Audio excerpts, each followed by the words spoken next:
হে পার্থ, তুমি কি জানো অন্যের পেছনে নিজেকে বিলিয়ে দিলে তুমি আসলে নিজেকেই হারিয়ে ফেলছো? মিত্র, কারো পেছনে এতটা সময় দিও না যে তুমি নিজেকেই ভুলে যাও। যাকে তুমি সময় দিচ্ছ সে যদি তোমার সময়ের মর্যাদা না দেয় তবে সেখান থেকে দূরত্ব বজায় রাখাটাই শ্রেয়। মনে রেখো, ভালোবাসা, স্নেহ ও মমতা নিঃস্বার্থ হওয়া উচিত। এটি কোনো ক্রয় বিক্রয়ের পণ্য নয় যে বিনিময়ে মূল্য খুঁজবে।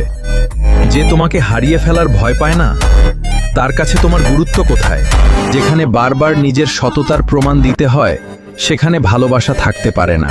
নিজের মানসিক শান্তির জন্য কিছু মানুষকে জীবন থেকে মুক্তি দিতে হয়। অর্জুন, তুমি একজন অমূল্য রত্ন। তোমার মূল্য কতটুকু তা অন্যের কাছ থেকে বিচার করা বন্ধ করো। নিজের মূল্য নিজে বুঝতে শেখো। তাই বিষাদ ত্যাগ করো, মন খুলে হাসো, আর নিজের মৌনতা দিয়ে তাদের উত্তর দিয়ে দাও যারা তোমার সময়ের মর্যাদা বোঝেনি। কর্মেই তোমার অধিকার, ফলের চিন্তায় নিজেকে হারিও না।